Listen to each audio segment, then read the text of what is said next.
Good afternoon. My name is David Simpson, the chair of the Department of Social Work at Pacific Lutheran University, and I'm excited to be a part of the 10th Biennial Wong Center Symposium on Healing. As we get started today, I want to acknowledge that PLU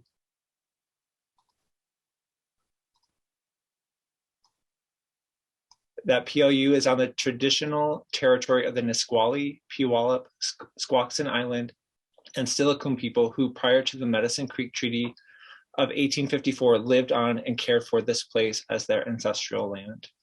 It is important for us as colonizers who call this place home and aspire to disrupt and dismantle oppression to acknowledge and send gratitude to these Native people who continue to be leaders for justice in our community today. I also want to recognize the violence that is happening in the Ukraine. The stories of loss is heartbreaking, and my thoughts go out to those who are subjected to this terror. I would like to introduce the 4 dynamic panelists for this afternoon's workshop titled Collective Resilience, Addressing Community Violence Through Cross-System Collaboration, where the presenters will discuss an initiative that promotes healing in communities affected by violence. First, I'd like to introduce Dr. Liza Suarez. Dr. Suarez is an associate professor of psychiatry and psychology at the University of Illinois at Chicago. She is the co-director of the Urban Youth Trauma Center, a SAMHSA-funded treatment services center of the National Child Traumatic Stress Network that aims to address the needs of youth impacted by community violence. Dr. Suarez is also the director of the Pediatric Stress and Anxiety Disorders Clinic at UIC. She has over 20 years of clinical experience working with trauma-related services for diverse urban youth and families. She develops and evaluates research and clinical programs for youth impacted by trauma and adversity. She tailors treatment approaches to families of diverse ethnic, racial, and socioeconomic backgrounds experiencing community violence and substance abuse problems. Dr. Suarez is also the project director of the Total Access Collaborative for Trauma-Informed Care, also known as the TACTIC Initiative, which we will hear about today, that brings together law enforcement, schools, mental health services, and other in order to improve the workforce's ability to recognize, identify, connect, and provide services to children and adolescents impacted by trauma and violence. Next, Rachel Wax, who in collaboration with Dr. Suarez is the training and consultation lead for the TACTIC Initiative. She is also the lead developer, trainer, and implementer of the Youth Violence Prevention Engagement Curriculum. This curriculum is a multi-tiered violence prevention program that addresses the needs of communities impacted by violence, low socioeconomic status, and with insufficient access to critical resources. This curriculum is facilitated in partnership with law enforcement and has been adapted for school-based settings. Rachel is also a certified forensic interviewer and co-developer of the Adverse Childhood Critical Events and Safety Screener. Next, Christopher Mannino is the chief of police in Park Forest, Illinois, a south suburb of Chicago. He has been in law enforcement for 25 years.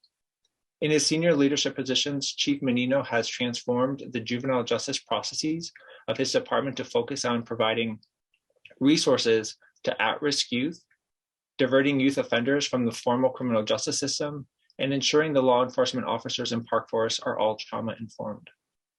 And finally, Tobara Richardson is counsel to the Illinois Attorney General and the social justice and equity. For over a decade, Attorney Richardson has fought for fairness, justice, and results for those who need it most. She previously served as an assistant U.S. attorney and a Cook County, Illinois assistant state's attorney.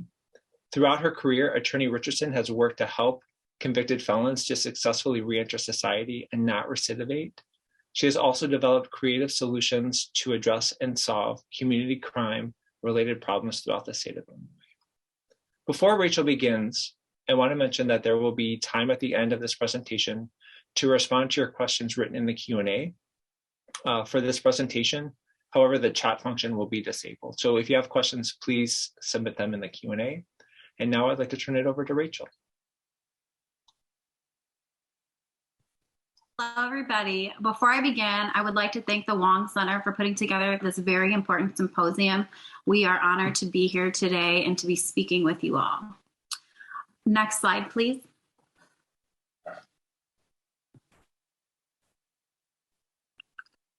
TACTIC is also known as the Total Access Collaborative for Trauma-Informed Care. TACTIC was developed to promote healing and resilience among communities that have been affected by violence through cross-system collaboration. Chief Christopher Mannino will provide a firsthand account of the Park Forest Police Department's investment and role in the implementation of TACTIC. Tobara Richardson will discuss her role at the Attorney General's office and the journey of collaboration that led her to spearhead the push for Illinois' statewide implementation of TACTIC. Dr. Suarez will provide information about the Urban Youth Trauma Center and will discuss the framework for community violence prevention. And lastly, I will discuss the importance of trauma-informed interactions to promote healing, and I will also provide an overview of TACTIC's elements.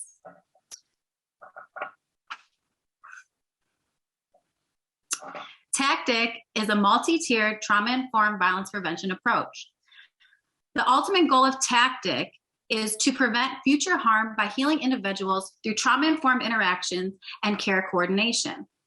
The elements of TACTIC include things such as strength-based needs assessment, trauma-informed policy change, best practices for trauma-informed care trainings, screening and referral, and collaboration.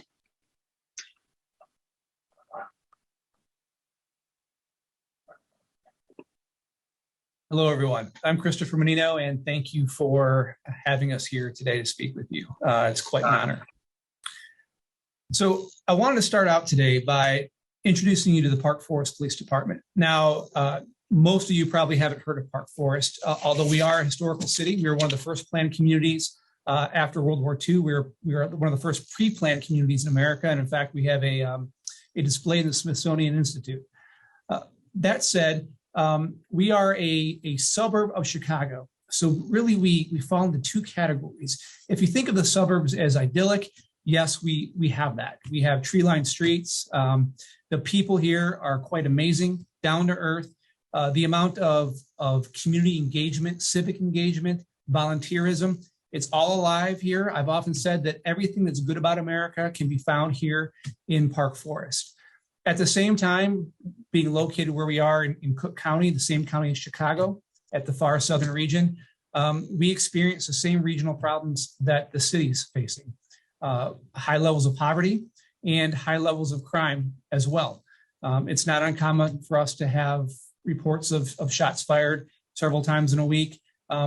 Violent crime has increased significantly over the past couple of years, like it has in much of America. So we are this dichotomy of all that's good and all that's providing challenges. And so we're trying to overcome those challenges. And before I get into those challenges, the other thing that I wanted to introduce you to was law enforcement, American policing. And whatever your perception is of American policing, it's important to understand that there are over 18,000 individual law enforcement agencies in America. So when I'm discussing broadly about law enforcement, I may be speaking from a broad perspective, but there's always exceptions. There's always examples of law enforcement agencies that are doing things really well. And there's also, as you know, examples of those that aren't. But I'm going to be speaking today to you with a really broad perspective. So when I first started in law enforcement in 1997, I can tell you that there wasn't a strong emphasis in law enforcement on interacting with juveniles in a way that reduces harm or that provides resources. Law enforcement, for some reason, tends to be focused on the event rather than the person.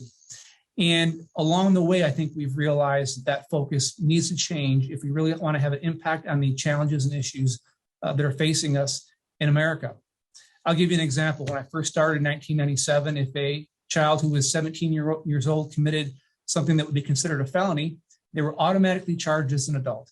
It wasn't something where they would be upgraded or it had to be reviewed. 17 was considered an adult at that time. Now, I don't have to tell you that 17-year-old, their brain development is much different than it's going to be a decade later, and that it's not in the interest of justice to be treating 17-year-olds as adults. The other thing that really impacted our interactions with youth was we didn't approach things from a trauma-informed perspective. And I'll give you an example. When we would arrest a juvenile, and when I use the term juvenile, that's a term in law enforcement, it simply means someone under the age of 18.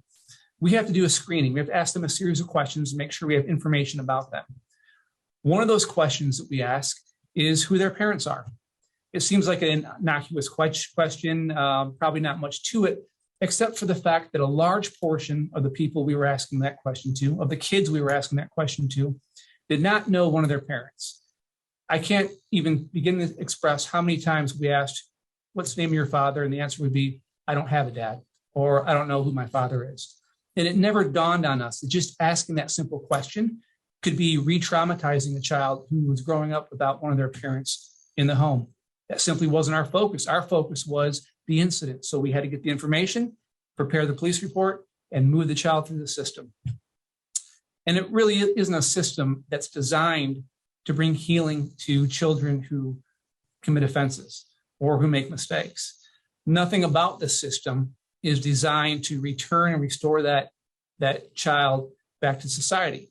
Now, in Park Forest, we did believe strongly in restorative justice. We've long had restorative justice processes. For example, we've diverted youthful offenders from the formal criminal justice system, and we would have them do restorative justice style community service.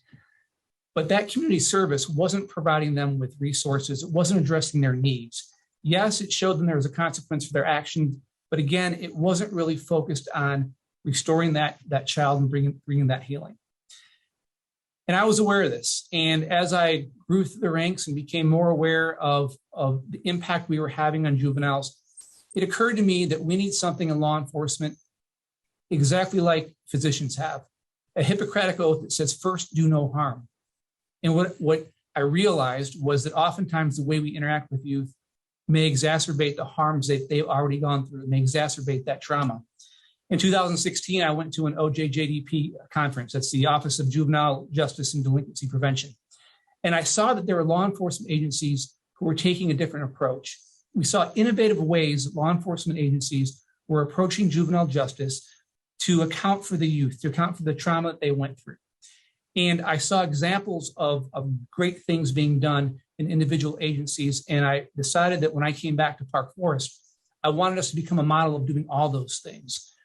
Fortunately, we were connected already with Rachel. She'll explain some of that story.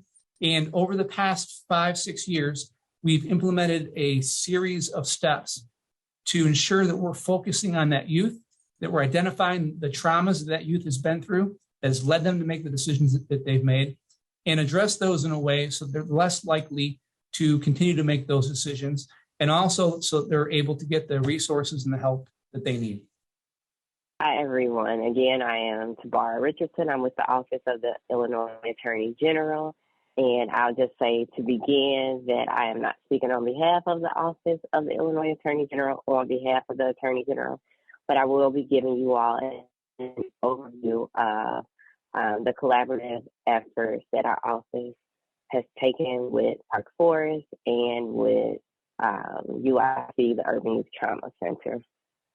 Before I can go into addressing the collaborative efforts with Park Forest and UYTC, I want to go back and talk a little bit about how I got to the position as counsel to the Illinois Attorney General on social justice and equity.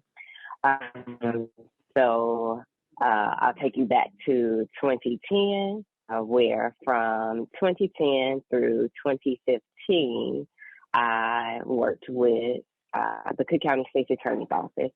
So I was a local prosecutor in Chicago, and most of the work done on the local level is going to be reactive, and it's necessary work.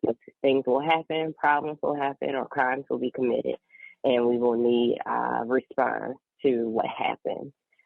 So that work was reactive, and if we have time later, I'll go more into the proactive work that I was able to do as a local prosecutor.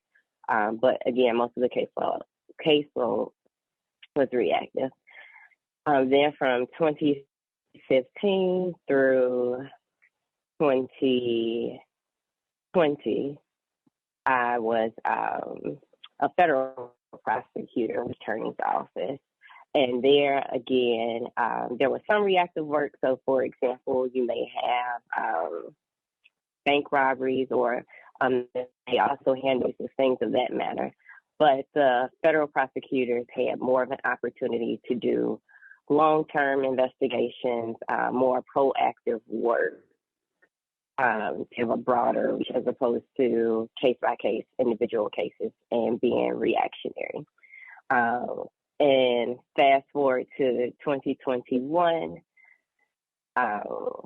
before I became counsel to the Illinois Attorney General, the question was, okay, you've done work where you impact from a reactive perspective.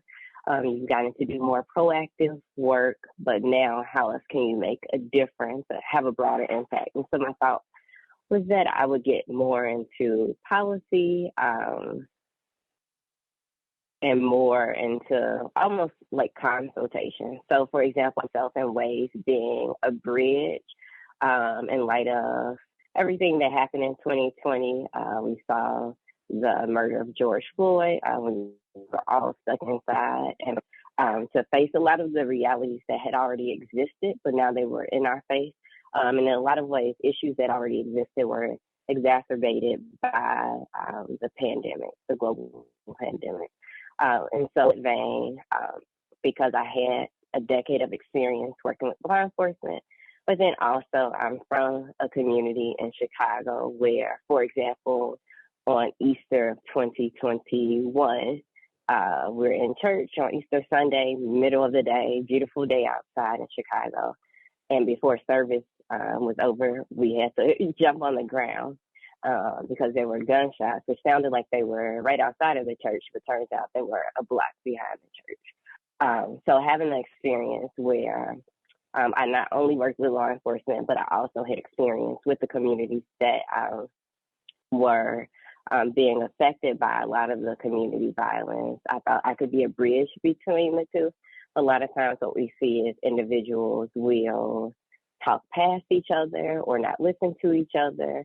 But I think that ultimately both groups or communities, to include law enforcement, have the same goals. It's just a matter of deciding what are the best approaches to address and solve some of the issues, for example, addressing community violence.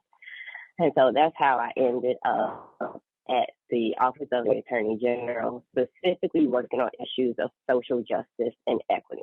The office had already been doing a lot of great work in the enforcement area, but what I brought to the table was allowing the work to continue, but also looking at the work that was already being done from an equity perspective, and specifically taking issues that were of concern to the Attorney General and focusing in on those issues.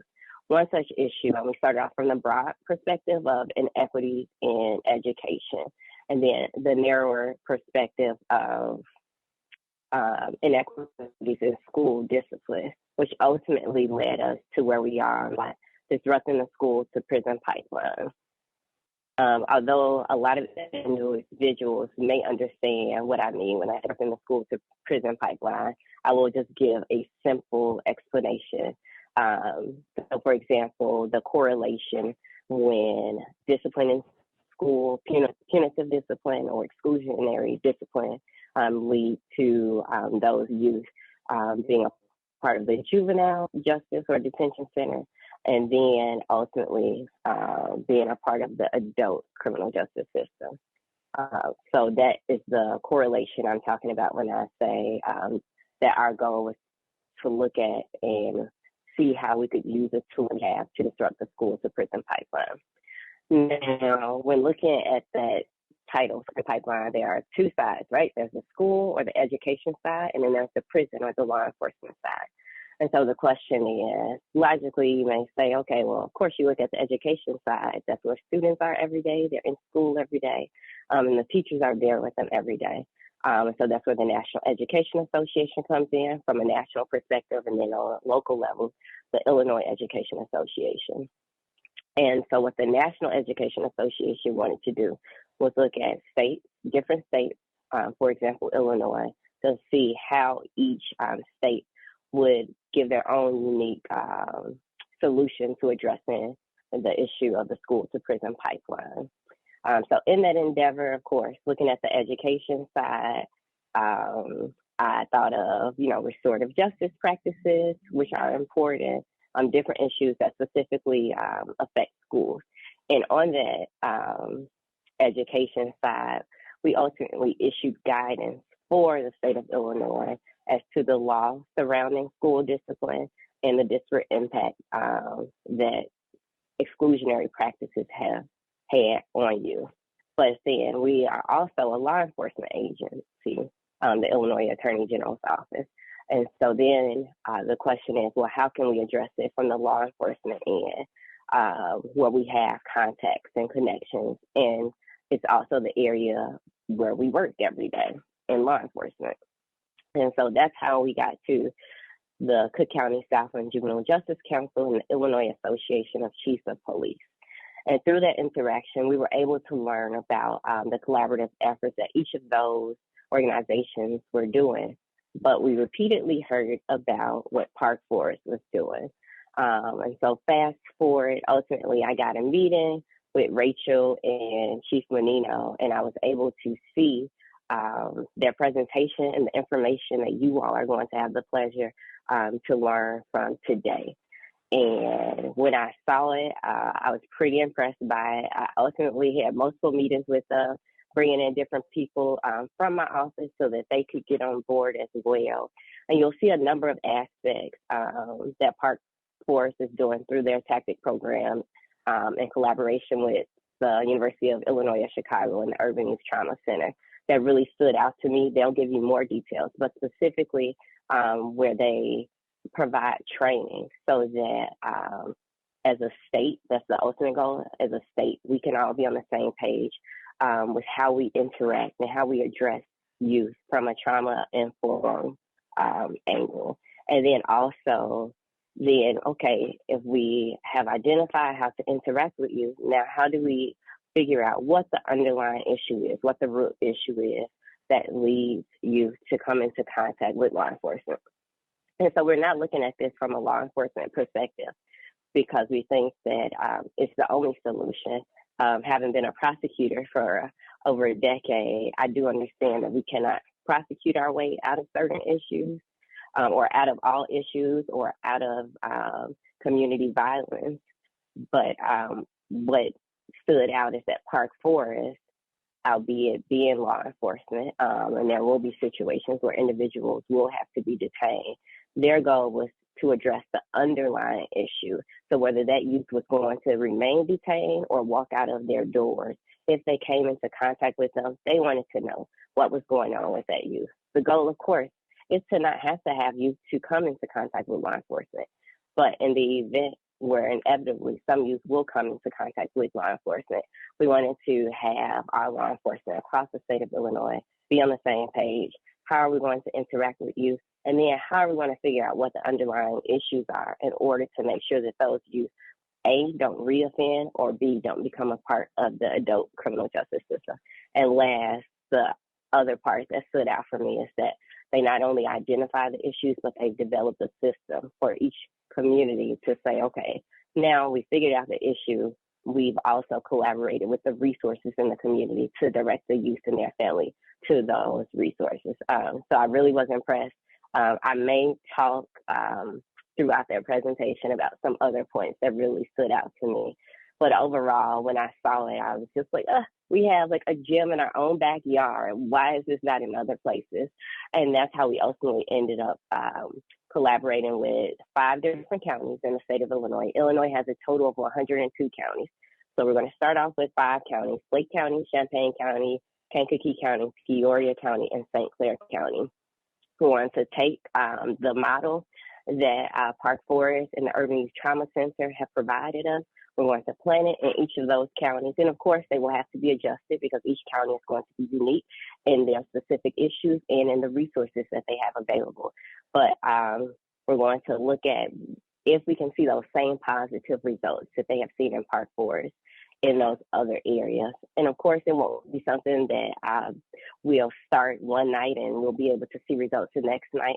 None of these issues were created overnight. And so, of course, we don't expect to see results overnight. But in however many years it takes, we are hoping to be able to see those same positive results that you all are going to hear about today that we see in Park Forest. And if that is the case, which we have no doubt that it will be, then ultimately the goal is to see if we can move what they're doing in Park Forest to many of the other counties in the state of Illinois. And then last, I'll come back later with some takeaways, and maybe if we have time, I'll share some of my other experiences with collaborative efforts and the other agencies that I've worked with. So I'll turn it over now to them. Thank you, Tobara, for giving that perspective for what you've done. An impressive journey, and thank you for all that you do for the state. And hopefully we can continue to work together. And thank you, Chris, for sharing the history and the perspective. And thank you both for being part of this partnership. So I am the person in the partnership. I'm Liza Suarez, the person in the partnership that represents the academic as well as the mental health perspective. So I'm going to give you some context for the nature of our collaboration and the history of us working together. So as Dr. Stinson mentioned in the introduction, I'm the co-director of the Urban Youth Trauma Center at the University of Illinois in Chicago. We are a treatment service adaptation center funded by SAMHSA, the Substance Abuse and Mental Health Services Administration, and we're part of the National Child Traumatic Stress Network. We're funded to address community violence.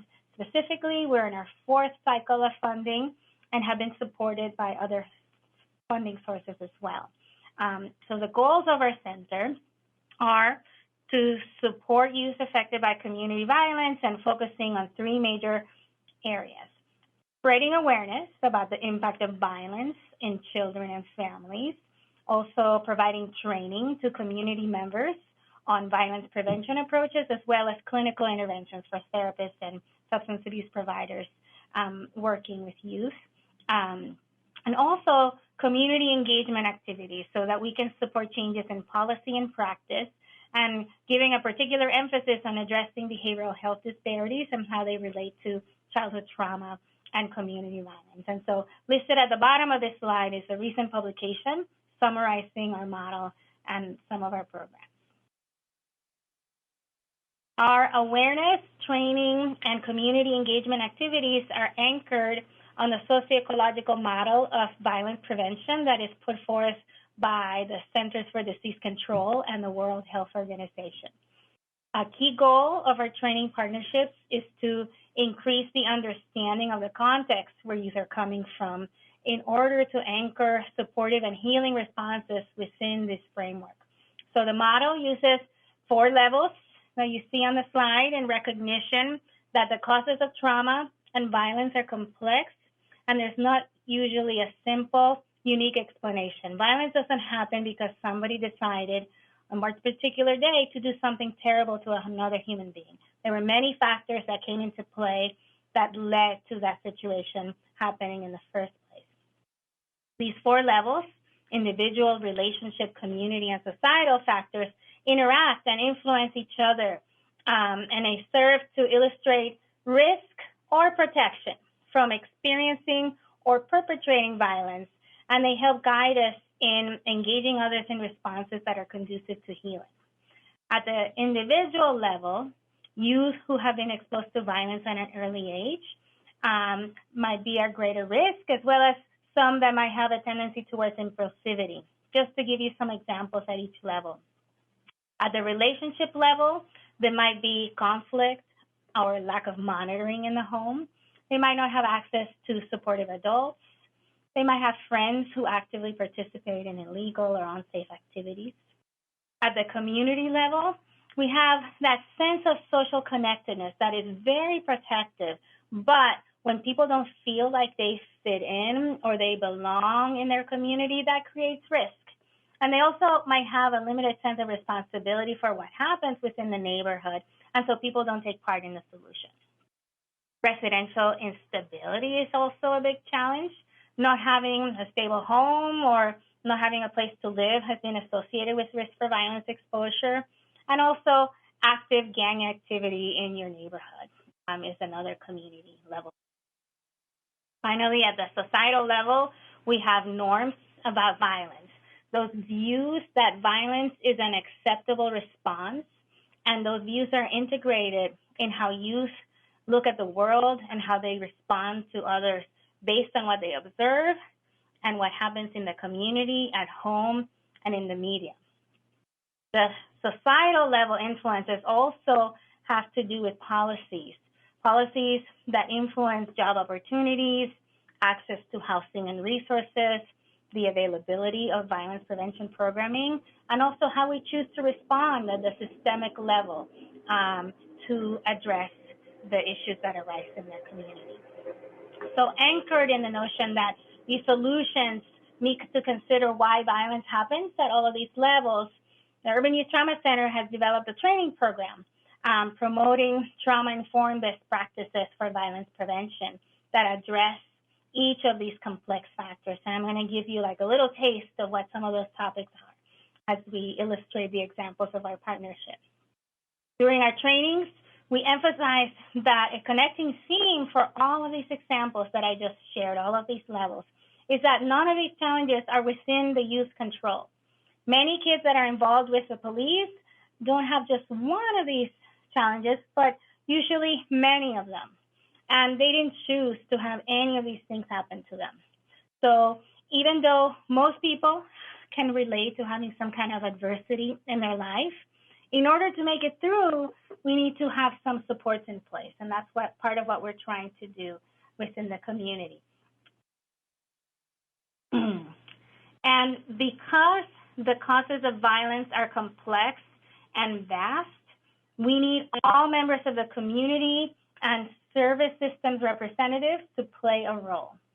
At the Urban Youth Trauma Center, our training partnerships may start with one program within a service system, but the goal is to expand and work with the people and the service systems that are participating in the healing process, reaching out and connecting with those who can help identify, refer, engage in services and programming, as well as those who are making policies and influencing available resources and programs. We also want to center our work in anchoring it with the voices of the youth and families themselves and making sure that they have a part in the solutions because they're the ones who are in need of support and service. We want to empower the community to serve as a protective web so that no matter what the point of entry is into the system, that interaction is conducive to healing by having everyone be positive and helpful and by directing youth to the resources that they need. So our talk today is going to highlight strong partnerships with law enforcement within the Park Forest community. And I wanted to stress that interactions with the juvenile justice system are often the first point of entry into services for many of these kids. Many of these kids don't receive access to services until they're deeply involved, many times already incarcerated. And so where they have access to a lot of different services. But we want to intervene earlier when those first contacts with law enforcement take place. The nature of that first interaction between youth and the police can determine how they're going to approach law enforcement the next time. It's also going to influence how likely it is that they're going to go to the police for help when they need it. It might also influence how they access other service systems and interact with other services. So the way that we promote healing through partnership is by ensuring that interactions with youth and families are positive and shifting away from punitive solutions, emphasizing responses that are community-driven, that prioritize safety, well-being, and accountability. So stemming from that violence prevention framework that I just shared, the Urban Youth Trauma Center distilled down recommended evidence-based solutions into 5 simple best practices that everyone can engage in no matter what the role is within the community. So I have them here. I'm going to give you some examples. Know the signs, be supportive, encourages providers and community members and everyone who comes in contact with youth to know how to recognize when somebody's affected by trauma, to also be informed about what resources there are in the community so that they can connect them to services. And also based on the role that people play in their service system, we want to make sure they know what questions to ask, what are appropriate supportive responses. It's not a one-size-fits-all, and also how they can connect people to services. In this best practice in particular, also emphasizing self-care. We need to take care of ourselves in order to be able to have a sustainable career in trauma and violence prevention work. We also need to be aware of situations that may be triggering to us as providers, as well as the community members that we interact with. Promoting trust has to do with helping youth develop safe and supportive relationships, starting with that important caregiving relationship, but also helping youth connect to other caring adults like mentors, teachers, every interaction that helps to promote trust. We also encourage service providers to recognize how they communicate with youth and their caregivers so that we make sure that the helping services are promoting of trust in those interactions. The communications need to also ensure the topic of connecting to service so that at any point that youth and families are connecting with, we are a resource to them. The third best practice has to do with mastery. Mastery is the feeling of being able to influence and change things around you to reach an important purpose or goal. So promote mastery as a best practice has to do with providing youth with the opportunity to connect with programs that allow them to develop and practice important life skills that'll help them become successful individuals, give them a better chance to overcome challenges that they might be facing. So this could involve being informed about the programs that are out there or modifying programs that you're running so that it includes those protective skills that are vital for kids. Also, offering encouragement and praise when you come across youth that are engaged in positive and productive activities. Promoting safety as a best practice has to do with physical safety, psychological safety, and safekeeping of our future. So physical safety ensures that people have access to safe spaces and that we help them create conditions in the environment that minimize physical harm or danger. Psychological or emotional safety has to do with helping youth surround themselves with people, things, and situations that help them feel comfortable and safe. And psychological safety is unique to the individual, so we can't use a one-size-fits-all approach. We want to work to tailor their environments to a place that's comforting to them. It all has to do with their experience. And then safekeeping their future has to do with giving them the tools to make decisions that prioritize safety and are in support of achieving their goals, what they want to do in life. And we also want to apply trauma-informed strategies that prevent the escalation of violence. Finally, change the message has to do with addressing the many ways in which violence and inequality become a regular part of the lives of youth at risk, and using specific strategies to change the outcomes.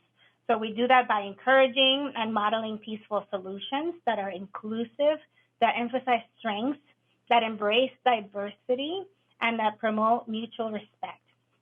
Changing the message also includes applying these best practices within everyone's role in their interactions with the community, but also within personal and professional relationships that we have so that they're infused into what we do and we can embrace it and reflect it back.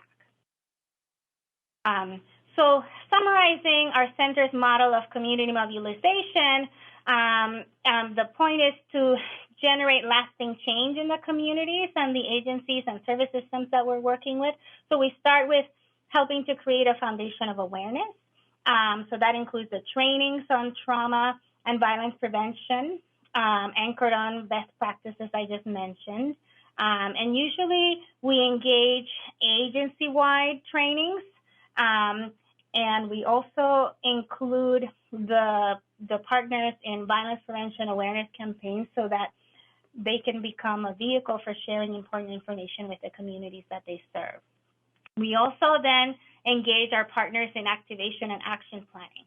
That includes applying the principles included in the training to the specific roles in the community. We help everyone brainstorm how they can apply these practices if they're a mental health provider, a teacher, or a police officer.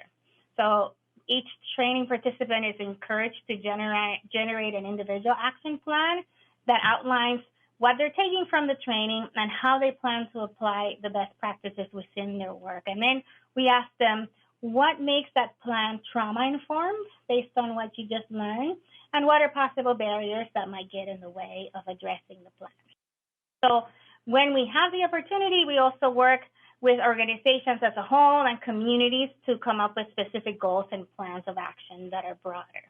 And then finally, our partnerships involve providing program implementation support for partners who are adopting specific components that we disseminate. And those can include screening and referral tools, prevention and diversion programming, and manualized interventions, which you'll hear about next. The collaborative efforts in Part 4 led to the development of TACTIC, the Total Access Collaborative for Trauma-Informed Care. It's funded by the Illinois Criminal Justice Authority. And as others have said, it brings together law enforcement, schools, and mental health services with the goal of increasing the availability of being better able to recognize, identify, and connect services for youth impacted by trauma and violence. And TACTIC involves screening, referral, enacting trauma-informed responses at each point of access, service coordination, trying to strengthen cross-systems relationships. And this project has allowed us to pilot a model that has given our partners the opportunity to become a functioning protective web for youth and families in the community.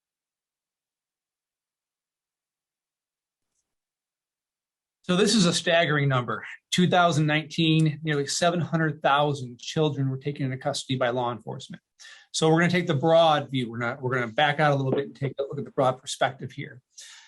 In addition to that 700,000 kids who were taken into custody, a numerous amount of kids had contact with law enforcement through contact they initiated, through contact police initiated, maybe a suspicious person stop or something like that.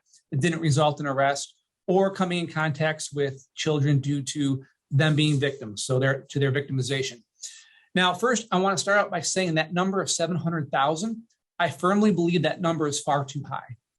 I believe that oftentimes in law enforcement, we focus on making arrests as a solution to a problem. And only recently are you really starting to see that shift where we're no longer looking exclusively at arrests. But for a long time, law enforcement has had one tool. Basically, they had a hammer and every problem was a nail. I'm sure you've heard that analogy before. And so many of these arrests didn't have to occur. They could have been handled through something called an informal adjustment, where they're taken home to a parent, a conversation's had. But so often, the undertone of our training, undertone of our culture is to make the arrest. It's almost like that goes hand in hand as how law enforcement solves a problem. But here's what it comes down to. I don't know of any other system that comes in contact with at-risk youth more frequently than education, but behind education is law enforcement. Virtually every child that we come in contact with has either committed an offense, is the victim of offense, or has witnessed an offense. So all the kids we're coming in contact with are experiencing trauma. And what's our response? We bring them in, we process them, we ask them questions, we solve the case, we focus on the issue, the problem, the incident. We don't focus on the person. And if we want to truly transform society, we have to focus on the individual.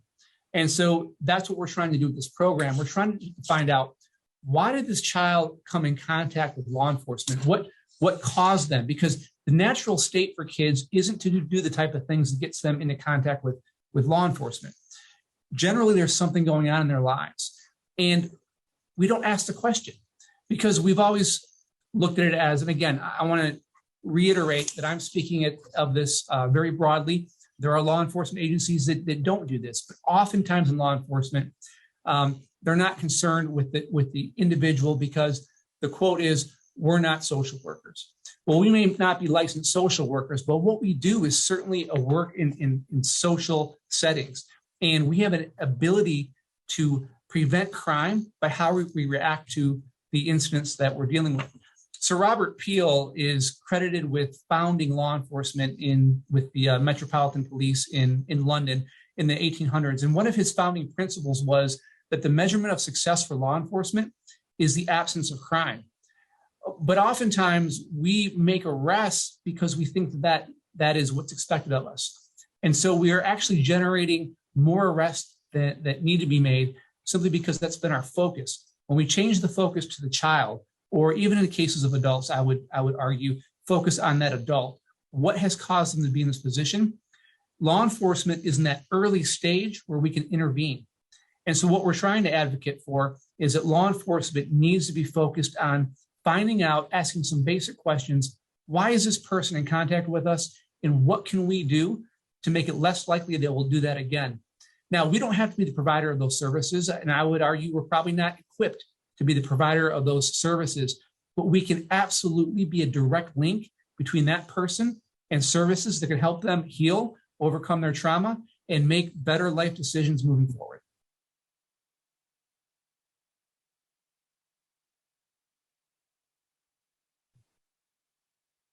As we begin to discuss the components of tactic, we cannot do so without first addressing what it means to be trauma-informed.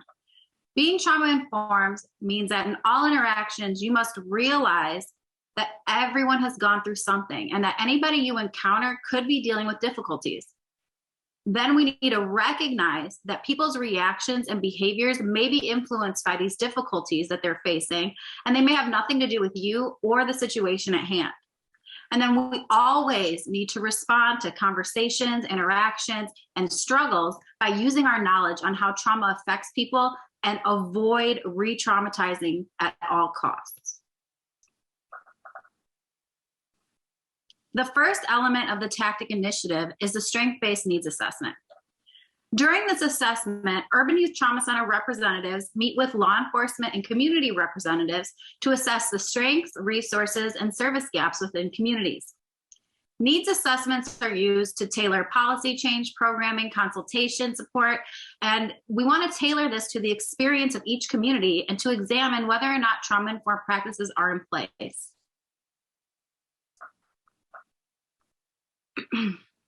The second element of tactic is trauma-informed policy change. To ensure that we have sustained efforts for comprehensive trauma-informed care, the Urban Youth Trauma Center staff works with law enforcement partners to review current policies that directly impact youth and other vulnerable populations. One of the things that we ask agencies to do is we ask them to hire either a community engagement coordinator or to identify an individual within their agency to be charged with case management. This is key to a successful implementation of tactic. The role of these individuals it includes many things, but it includes the coordinating of youth identification and screening activities, ensuring that identified youth are connected to services, service linking and to local community service agencies, and other tactic program partners.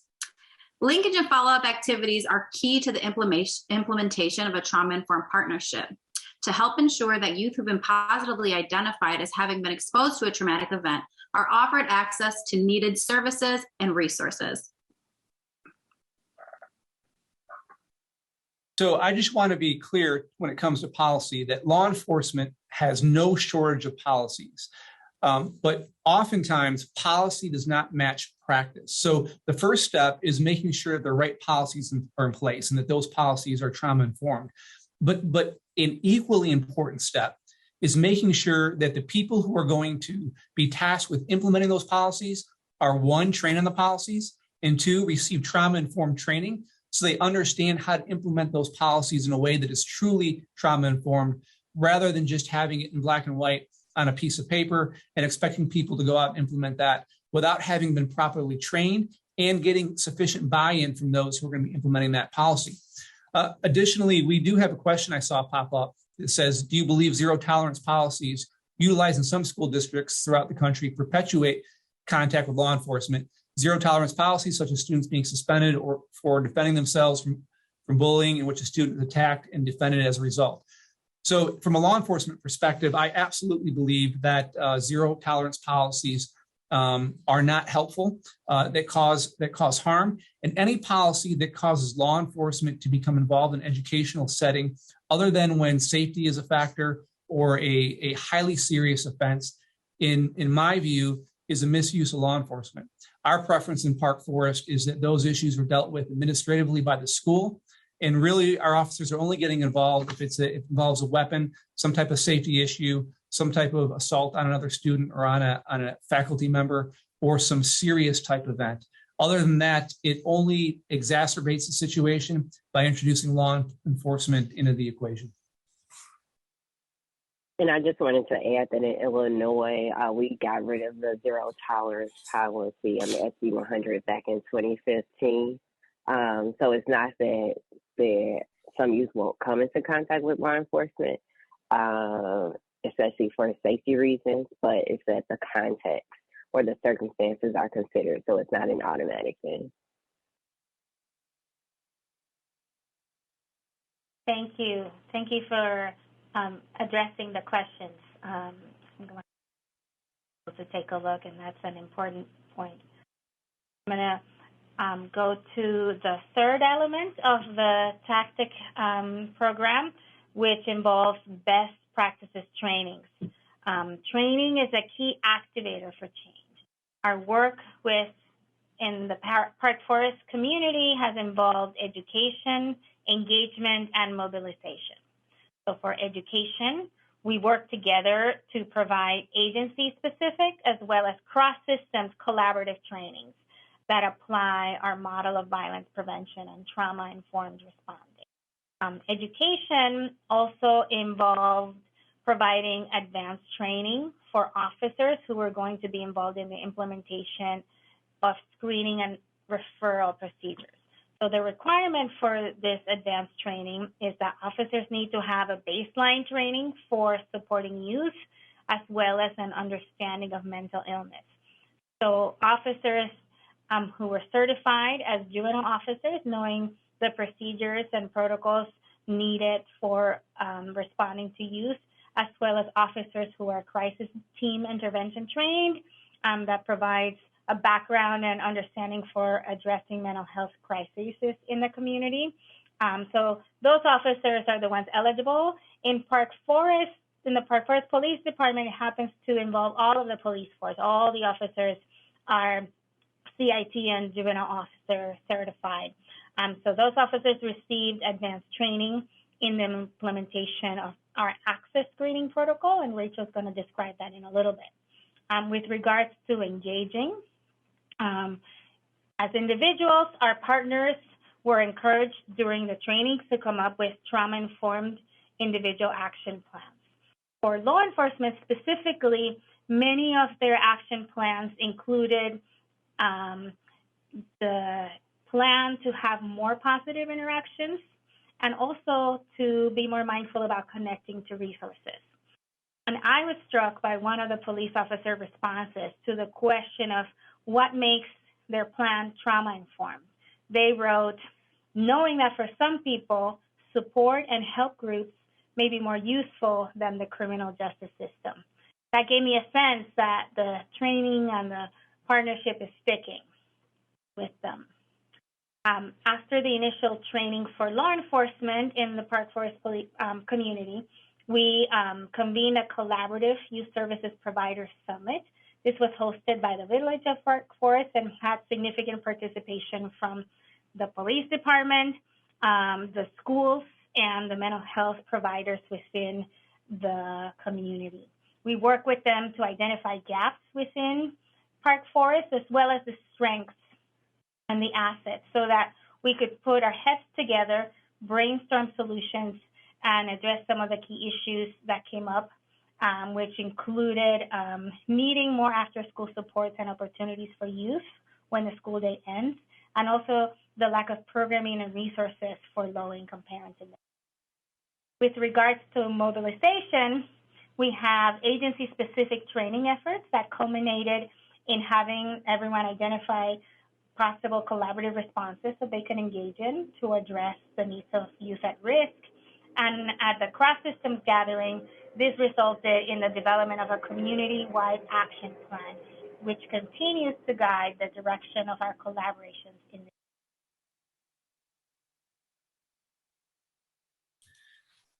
So since 2016, when we started this collaboration and different components of it were implemented over different periods of time, we have seen an 80% decrease in the number of youth who are taken into custody. Elisa, if we can go to the next slide. This next slide is going to show that drop, that precipitous drop over the 6-year period. And if you see that drop between 2019 and 2020, certainly some of that could be attributed to the pandemic. But what you definitely see is this continuous decline in the number of juveniles that we are taking into custody. And part of that is the realization that we don't have to arrest our way out of these problems. There are much more efficient ways to bring about the solutions we want to. And in fact, the reality is that in a lot of cases, arresting is quite inefficient. It does not result in the youth getting services they need. It doesn't result in a system that breaks them from that path. And in fact, it puts them on a trajectory where they're more likely actually to recommit offenses, which is the last thing we want to see. Again, our goal is to see people who come in our custody given resources that help them change their lives. And even if they're arrested, we want to get them those resources. But if we can prevent doing harm, again, that Hippocratic oath, by not arresting, then we certainly want to do that. And oftentimes an arrest is not needed. Rachel, I think you can go into some more detail about these different processes we've implemented over the last few years. I just wanted to jump in quickly. One thing that stood out for me when I heard their presentation was the fact that the 80% is impressive from 2016 until now. But the question is, well, okay, we're in a global pandemic. So what I noted was the fact that from 2016 to 2019, they still have more than a 50% decline in the number of youth arrests. And so what we're seeing is with this decline, ultimately in addressing the underlying issues that would lead either youth to reoffend or becoming offenders down the road, it actually creates a safer community for everybody. So it helps the youth, it helps their family, but then it also helps the community. And I like that they were seeing these changes even pre-pandemic. And, what I would point out too, when we talk about arrest causing harm, part of that is simply the process of arrest, the physical process of placing handcuffs on a child, bringing them into a station, separating them from everything that they know, the whole process of being processed, fingerprinted, photographed, all of that can have a traumatic effect on a child. And that part of it really has never been a factor in our arresting decision module. And really it should be. What is the impact of this arrest going to have on this kid? And will it ultimately do more harm than good? And so we're trying to change our framework on how we approach the decision-making. There are times when an arrest has to be made. If a violent crime was committed, a shooting, a serious offense, without a doubt. But there is much discretion in law enforcement. And so what we're trying to do is change the way we approach this in understanding there are multiple options to get to the end goal of justice for victims, but also making sure this person, this individual who's committed this offense, receives the resources, the care that they need. So whatever those underlying issues are that caused that person to make that decision are removed and some healing has taken place. We can look at the different dates here. Essentially in 2016 was when Rachel, who'd already been working next to us, we're connected to a children's hospital that does forensic interviewing of victim children. Rachel was working there, and she approached us with some of her ideas on how to implement these processes. And I already mentioned how I was already of the mindset that we needed to relook at how we're approaching juvenile justice. So 2016 essentially is when this collaboration started. In 2017, we began offering a youth violence prevention engagement. And what that is I mentioned previously that we always had a restorative justice program. And what we would do with low to mid-level youthful offenders is, instead of sending them to the criminal justice system, we would issue them a citation and they would appear in our local court system. Now, that wouldn't require fingerprinting or photographing or the formal arrest process. It's just a ticket's written out, signed by a parent. And previously, what would happen is they would be essentially, if they were found with is the equivalent of guilty in civil court, it's liable, they would be sentenced to 16 hours of community service that we would supervise in Park Forest. They would pick up trash, paint fire hydrants, do community service type functions. But in 2017, we created this youth violence prevention engagement where youth receive resources, mentoring, and training in a program developed with Rachel through the Urban Youth Trauma Center. And it's also conducted by a police officer who's a juvenile officer. They're not in uniform, they're in civilian dress. And so that officer and Rachel together provide this youth violence prevention engagement. And the whole purpose of it is to provide resources and mentoring to these youth so that they don't reoffend. And the result has been a recidivism rate less than 10%. So each year we've implemented a new portion of this collaborative. And as you can see, that the arrest rates have gone down. And again, I'll stress there's multiple factors addressing this, but no doubt part of this is due to our renewed look at how we're approaching juvenile justice in Park Forest. You can go to the next slide, please. Thank you for covering that so well, Chief. So the next component of tactic is the tactic screening and referral element. This element is comprised of two forms of screening. The first form is the field identification. Field identification is when officers respond to incidents of violence. They utilize the Urban Youth Trauma Center's trauma-informed training on trauma-informed interactions to provide referrals and to connect families to follow-up services. They offer families the opportunity to be connected to services or to have a community engagement coordinator or service coordinator reach out to them. The second component is access. Access is the Adverse Childhood Critical Events and Safety Screener. Access is a trauma-informed tool that gathers adverse childhood experiences and offers clear directives for response and positive endorsements. All youth taken into any forms of custody are universally screened. This screener allows officers to assess the immediate safety needs of youth who are in custody and gives them the ability to connect them to needed resources. Access is a tool that was developed in partnership with the Urban Youth Trauma Center and the Park Forest Police Department, with the goal of being able to connect youth with adverse childhood experiences to needed service providers. Topics of this screening includes multiple things: basic needs and living situation, physical abuse, neglect, sexual abuse, domestic violence, interpersonal violence, risk of self-harm, and overall safety. Screener questions were adapted in part from the Center for Youth Wellness Adverse Childhood Experiences questionnaire, and they were reviewed by the Children's Advocacy Center for appropriateness. From 2018 to 2021, there have been 510 youth screened, with 249 of those youth positively endorsing questions on the screener. I think this is huge because a lot of times when youth come into our station, they're not coming there because they want to be there. It's because something happened, something bad happened, whether they're a victim or they're a perpetrator, they're there because something happened to them. And they are still telling us that something bad is going on in their lives. The positive endorsements include individuals who come in contact with law enforcement as runaways. Runaways have positively endorsed being victims of sexual abuse, being suicidal, or being exposed to domestic violence in the household. Being able to gather information in these incidents such as these allows us to be able to immediately provide appropriate trauma-sensitive supports and connect them to the appropriate systems.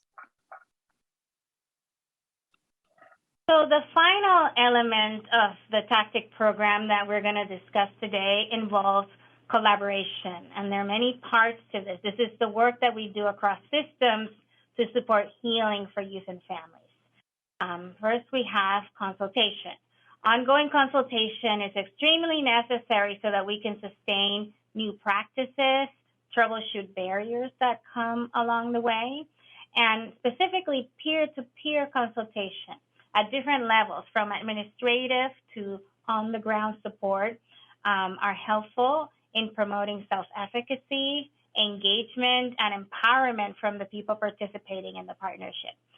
This peer-to-peer consultation also serves to create a sense of social connectedness within jobs, and in particular law enforcement, which can be very stressful, isolating, and demanding.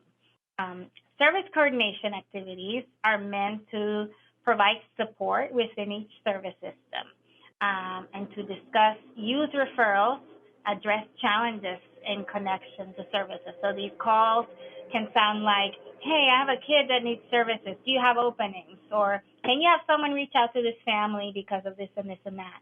Were you able to connect with the families that I referred to your agency? Do you have openings? Is there something going on? Those are some of the examples. We also have formed a cross-systems task force that helps us promote interagency communication, address any challenges in service coordination, and also we work together on community awareness activities and collaborative initiatives. Earlier, I also described the community action plan that was prepared in response to the work that we did to identify the needs and the strengths of this community. So the community action plan is serving as a roadmap to the various activities that we do together, and it helps us to see the bigger picture and our trajectory. So this is where we are now, here's where we want to go, and these are some of the steps that we need to take along the way. We're also implementing Handle with Care in Park Forest. Handle with Care is a program that was developed by West Virginia Center for Children's Justice, and it involves having law enforcement communicate directly with schools to support youth identified during police calls as being exposed to violence. And in turn, the school implements trauma-informed responses and potentially connects youth to services if needed. And I'm going to pass the baton over to Tobara. She's going to share some examples highlighting the importance of collaboration. Yeah, so this slide is, again, or this aspect of collaboration is a point that stood out for me because, again, we're looking at disrupting the school-to-prison pipeline, and then we have the education piece, we have the law enforcement piece, and this is sort of where both ends collide. So, for example, Handle with Care, where we have youth who come into contact with law enforcement, and it's something as simple as telling the teacher or telling the school that you don't have to go into detail, but they experience an event, they experience trauma. So if Jimmy isn't talkative today, or maybe he's not eating or whatever it is, or maybe he's disruptive in class as opposed to the possibly reacting by removing Jimmy from class, excluding him, which will make the situation worse, or becoming upset. There is now this collaboration, this understanding between law enforcement, between the school, and even in a broader perspective in the community where we're all working together. Again, as Chief Mannino said, not looking at the circumstances, which of course will be addressed, but looking at that individual, looking at that child and what their needs are. And I think that it's important because ultimately, law enforcement is first responders. They want to come into contact with a lot of youth in those different circumstances, whether offender, victim, or witness. But then also educators are there with students every day. And so when we get everybody on the same page saying, well, this is how we're going to look at you, because ultimately those underlying issues, those traumatic events, they can relate to, for example, lack of food, lack of shelter, things of that nature. And sometimes, as has been expressed repeatedly here, it's not a matter of discipline or punitive measures, but addressing the root cause, the underlying issue. For example, one of our counties, as we get to know each county, what they're already doing. This is in St. Clair County. There was a situation where students were being bullied for their attire. And so it turns out the solution was coming up with a facility that had washers and dryers that folks in the neighborhood could use. And of course, you address the fact of bullying, that it shouldn't take place. But then on the other end, also it was something where, okay, we just removed a situation by simply providing washers and dryers. So what this really tells us is that each community is not a them or they or our problem or their problem, but it's all of us working together. What are the issues, and then what resources are available so that we can ultimately have everybody being productive members of society, not having to be removed from the classroom, not having to be removed from society. So this is one of my favorite aspects of what they do, the collaboration.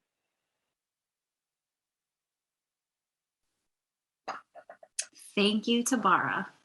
So as we conclude our presentation, we wanted to provide audience members with our takeaways. So the takeaway that I would like you all to leave here with is, honestly, whether you're working to heal a community or working to heal individual wounds, the most effective forms of healing happen through care and collaboration with others. Dr. Suarez? Sure. Just piggybacking on what you're saying, through this partnership, I have learned the importance of relationship building. We can do a lot more when we work together. And at UYTC, our work is always anchored on solutions that are sustained by evidence.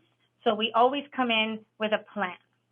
However, it's important to be flexible with the plan, because I've learned that we can achieve what we can achieve together is always better than what we may have originally set out to do. It may look different, it may be more difficult, but it's always an improvement. And in this case, it goes way beyond what I could have imagined. Tobara? So my first takeaway is that, again, going back to that collaboration and the fact that the underlying issue with the youth is identified, and they're pointed to resources. In my position as counsel to the AG on social justice and equity, what I've discovered, or maybe new, but working in different areas. So, for example, environmental justice, inequities in healthcare, inequities in appraisals and lending, working in different areas, you see that a lot of times it's the same communities that are hit over and over and over and over by these different issues. And so by looking at the underlying issue, we actually are addressing violence in the community, but we're still addressing those other issues. So, for example, having a lack of necessities, whether it's housing or food, not feeling safe, or addressing mental health issues, or maybe there are health issues, whatever those underlying issues are, they're being addressed, which ultimately leads to addressing violence in the community. So I really like the fact that we start from one place, looking at it from a perspective of law enforcement and violence, but ultimately what we get to is addressing a myriad of issues. So that's one point. I think I have a few seconds. I'll try not to take too long, but just speaking as far as I like seeing this collaborative effort in my position with the AG's office. But again, as I started off with as a local prosecutor, of course, a lot of it is reactive, sort of like what you see on Law and Order, so to speak. But at the same time, in Chicago, what they're also doing is not just prosecuting, but problem solving and prevention. And so, for example, going into schools, doing trainings, whether it's with elderly, working with community leaders. So there was a collaborative effort there with law enforcement, with schools, with community leaders, and then at the U.S. Attorney's Office, same thing. Of course, most of the work is in prosecution, but at the same time, they in Chicago, the Northern District of Illinois, they have reentry courts. So again, collaborative effort with judges, with federal defenders, with the prosecutors, with the probation officers, with social workers, and again, with resources and community. And so I think my point with that is that in every area, with every entity, whether it's a university or police department, there is always going to be room for collaborative efforts in order to address whatever issues are taking place and to promote healing. And then my last takeaway is going to be that, of course, we don't expect that you all will necessarily take tactic and apply it to your campus. But I think that there is a lot that can be taken by the methodology used by Park Forest in the Urban Youth Trauma Center. So, for example, in law school, we had different problems, different issues, but we tended to use the same formula, IRAC. Look at the issue, the rule, application, conclusion. And so here, I think, even on what we see here with the takeaways, and we see the different stars, they have provided us with a great formula. For example, strengths-based needs assessment, right? So we got to figure out, what are the needs? What are the issues? What problems are we addressing overall? And then looking at the policy change. What is already in place that addresses this issue? Is it really addressing the issue? Maybe it is. Maybe it just has to be implemented. Some action has to be put behind it, or maybe there has to be some change in policy. And then training or educating ourselves. What's going on in this area where we have an issue? And then again, in each specific circumstance, because everything is going to be unique, even in broader areas or issues, how are we going to identify what the specific issue is? And then what are the resources available? How can we collaborate? How can we get together as a community to make sure that we are addressing the issues holistically and for each individual? So I think that they have given us a great formula that can be applied in various settings, to include with law enforcement, with schools or universities, and in each community. So thanks to you all for that. So for my takeaway, I want to provide an anecdotal story. Throughout most of my career, coming up through the ranks, when we would have juvenile runaways and they would be located, we would of course question them, find out their demographic data, their personal information, record that. We'd find out where they went when they had been run away, where they spending time. And the biggest reason we were asking that question is so the next time they ran away, we'd know where to look to find them. But very rarely were we asking why they were running away. And even if we did, it would be presented in that kind of a general question of why.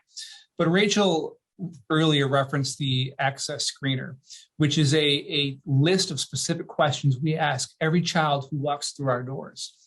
And recently we had a young girl run away who we located and we presented the screener to her. And in asking these specific questions, she disclosed that she was a victim of sex trafficking. Now, I think about all the years that law enforcement has handled the situation without delving into those questions, and how many times we may have returned a young person to a home where they were being abused, either physically or sexually or neglected, or just dealing with trauma. And we never thought to stop and ask why. And maybe from an academic setting, that's obvious. But I can tell you that the culture and the practices in law enforcement have never tended to focus on the person, on the issues they might be facing. So my takeaway is that we have to change our perspective sometimes to solve a problem, and we have to be determined to actually solve that problem.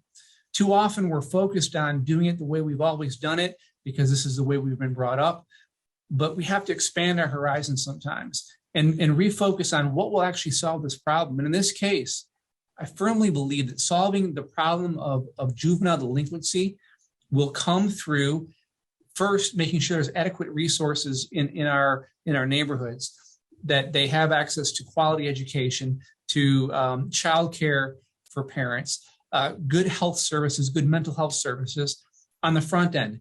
And when youth do come in contact with law enforcement, that we're focusing on finding out why did they make this decision? Why are they in this position? And what can we do? What is the best solution to make sure it doesn't happen again?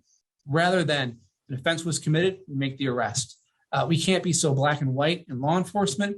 And I would argue that we really can't be black and white in any discipline. I want to stress, I'm proud of what we're doing in Park Forest. I don't for a second think it's perfect. I think there's still work to be done.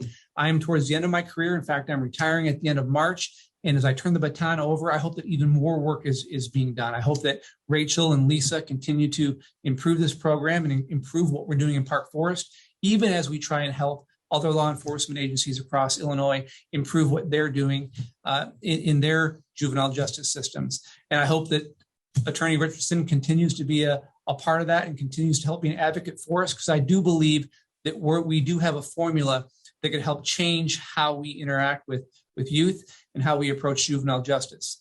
I really appreciate everyone spending the time with us today. It's been an honor to be here. I'm just glad that people want to hear about this, and I'm happy to be able to share that with you. Thank you. Thank you for that. And with that, we wrap up our presentation, and we welcome questions, and I'll let Dr. Simpson manage. And we ask that if you can, you have a specific question for one of us, you can sort of let us know who the question is for, and we'll take it from there. Thank you so much. Great. Yes, and thank you so much, Chief Mannino, Attorney Richardson, Rachel, and Lisa Suarez. I really appreciate you coming and talking to us today. You offered a very holistic approach to meeting the needs of youth in the city of Chicago, or the south suburbs of Chicago. And I really like the idea of thinking outside the box to meet those needs, and to kind of really thinking about everything that is possible for them.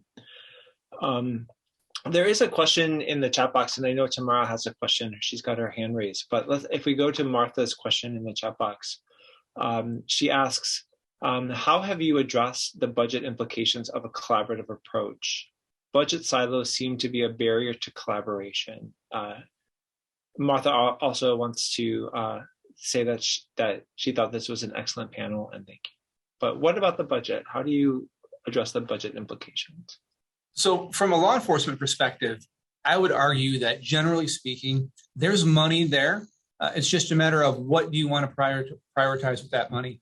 And I'll give you an example. When the defund the police movement came out following the murder of George Floyd, we actually were aired on Fox 32 Chicago talking about this issue, because we had essentially voluntarily defunded a year before to bring Rachel on. You see, we had an officer in a task force, in a drug task force, that we determined wasn't very productive. So we brought that officer back. We were able to add an officer on the street. We were able to create Rachel's position as a community engagement coordinator within the department.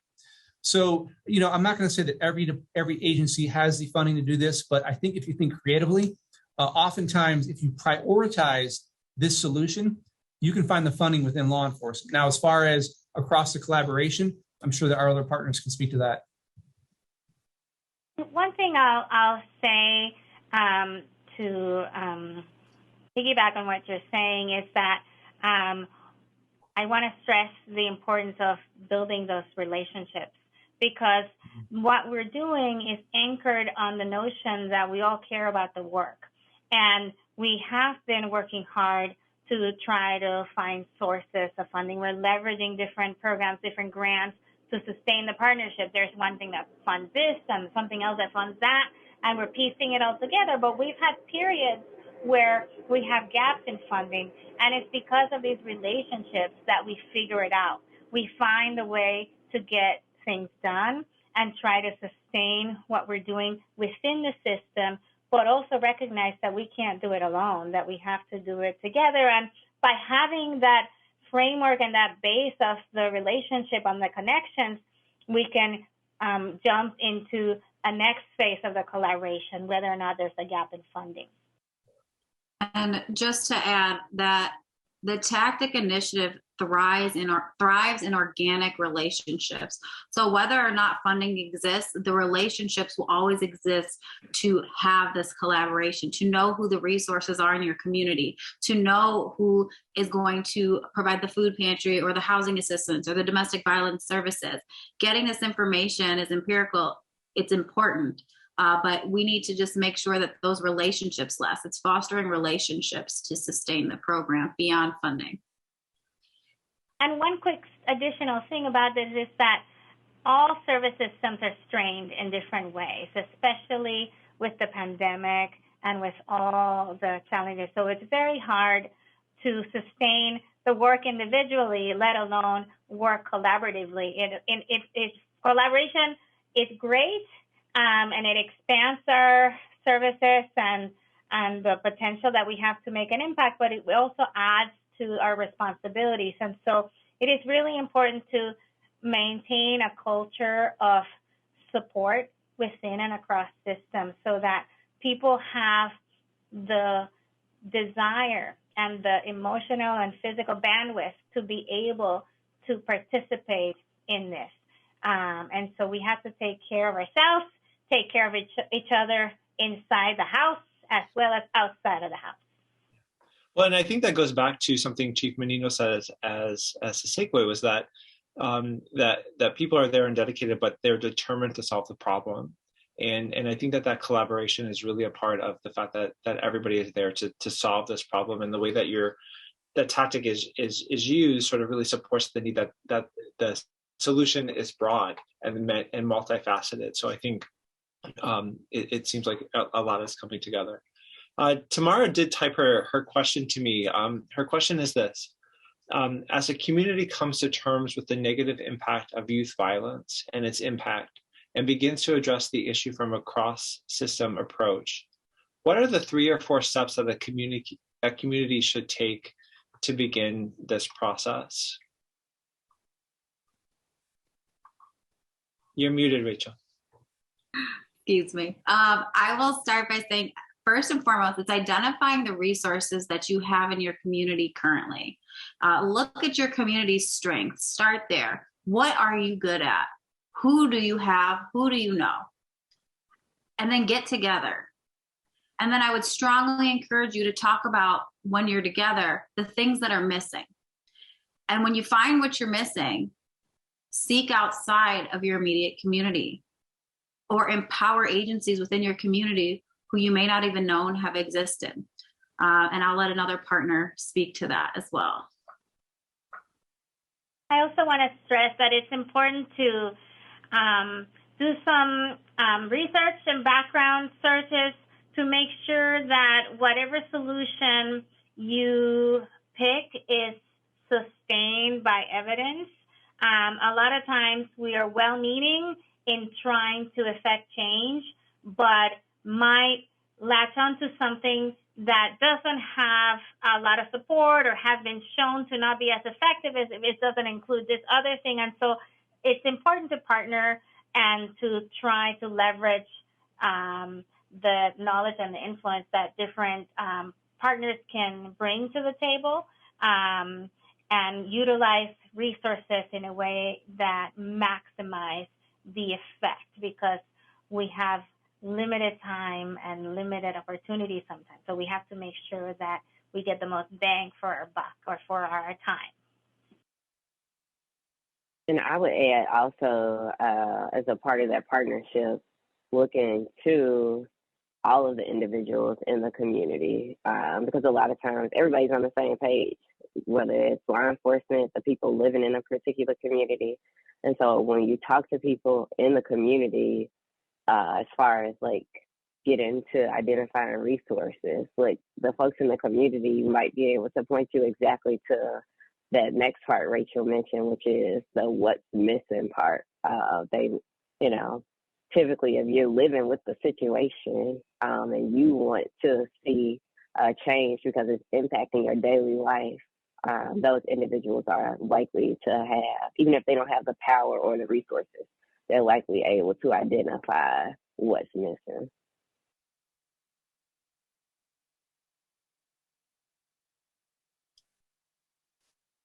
Thank you. There are no other questions in the queue, but I have a couple, if that's okay. Attorney Richardson, I'm curious. So I'm a proud Chicagoan. I lived in Chicago for a lot of years, and I'm excited that you've identified 5 counties that are you're going to target for the tactic.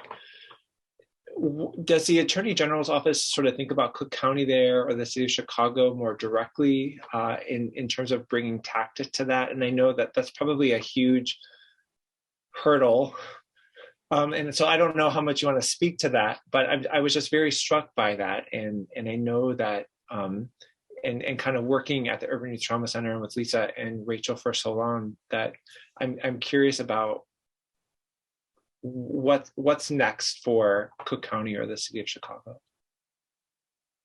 So generally speaking, part of Park Forest is located in Cook County. So right. In that way, we are addressing Cook County. The office is working with Cook County, specifically Chicago, in other ways. That is an ongoing process. So as far as tactics specifically, we're looking to, Illinois is a lone state with 102 counties. So to start, this is just the beginning. We've decided to look at those 5 counties, but it also includes, of course, Cook County, since Park Forest has already been implemented. Yeah, thank you for that. I like the fact that that this is where you're starting. It doesn't mean that this is where you're ending, right? And that this is the beginning of the process. So I have one more question, if that's okay. And I know Rachel and Liza so much that I don't have any questions for you, but I have a question for Chief Mannino. And I give you a lot of credit for sort of taking on this charge and thinking that this is, and these are my words, one of the most important parts of the work of a law enforcement department.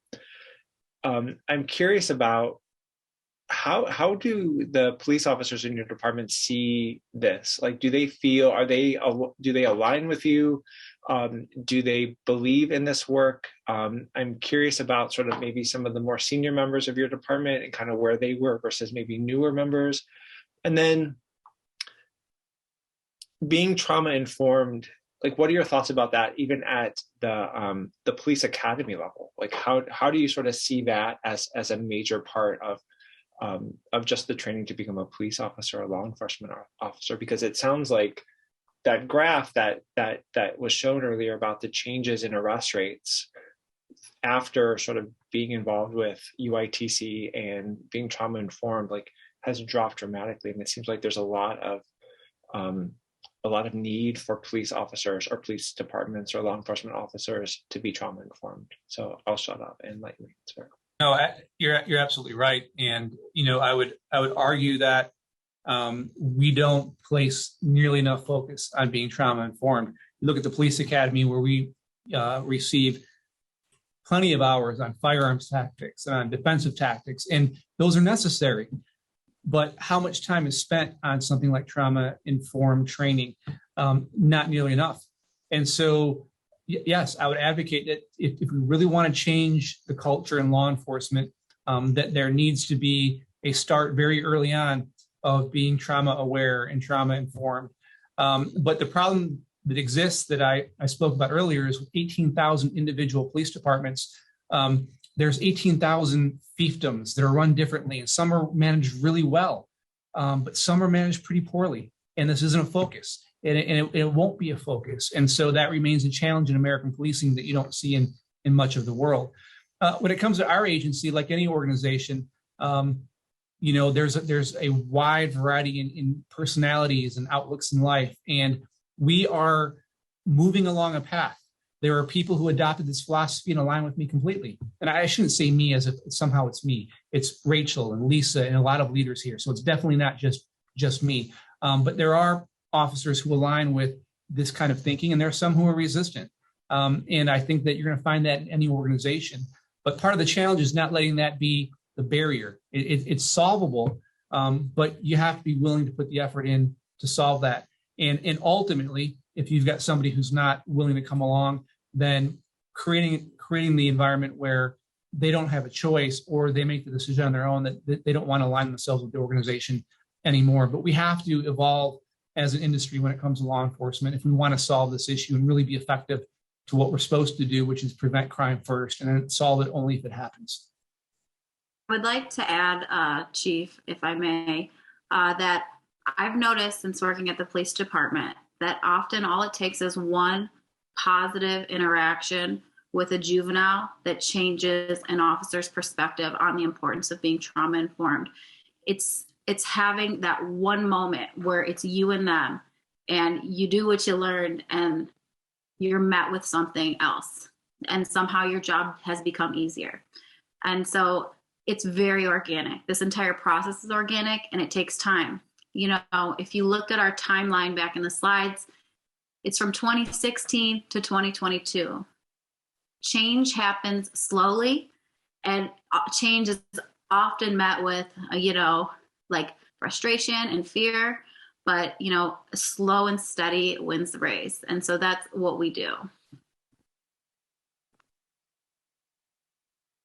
And I'll just add, the one thing that I always liked was having Chief Mannino, because he's on the ground and he was able to share with each county, like, his perspective, from being out in the street, because I try to emphasize with the different agencies, who a lot of them are short-staffed themselves, that even though, say, for example, the assessment takes about 10 minutes, is my understanding, that those 10 minutes on the front end, long term, is going to save them so much time, because we're going to reduce the number of youth arrests. And ultimately what they end up having is more time later to focus on those offenders, those more violent offenses that need more time and dedication.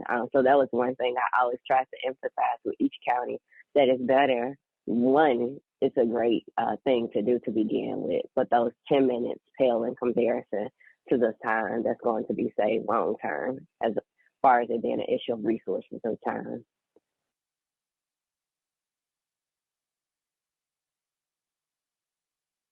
I just want to share real quick on the appreciation. I think we were going over lessons learned. I want to kind of go back to what I've learned from each of the partners, and wanting to appreciate the chief's tenacity and vision for and leadership in terms of applying a restorative approach to law enforcement, which is so inspiring and helpful, especially to have things come from his perspective and carry that weight in the work that we do with law enforcement. I also appreciate Rachel's tenacity and vision as well in influencing the trajectory of where we go in terms of being informed by what happens on the ground, what people need, and sort of her recognition of what's important for each of the partners. And she's really connected with all of our partners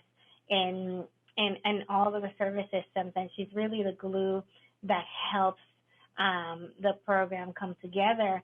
And also appreciate Tobara and her. She's newer to this partnership, but she's proven to be a champion for the work that we're doing, but also for equity and justice in the state of Illinois. And I'm just appreciative of where she's coming from every time she intervenes. So just wanted to say thank you to you all in public. Thank you all again for having us. We are honored to be here. We love that you thought of us when you thought about healing. And I know we brought a different perspective to the lens of healing, but I hope, if you guys have any questions, you'll feel free to reach out to us. I'll reach out to one of the partners. We'd love to give you more information in the future. Yeah, I'm excited that you were all able to be here, and I am sad that it was not in person. But I'm very excited that the PLU community was able to hear the amazing work that you're doing, and to recognize that things are possible in communities where violence occurs, and that it's something that you're all very passionate about, and that the passion from different levels or different places has come together to really sort of show this force about what can happen. So from the PLU community, from the Department of Social Work here at PLU, we just are very grateful that you took the time today to be here. So thank you very much. Thanks for having us. Thank you. Thank you so much.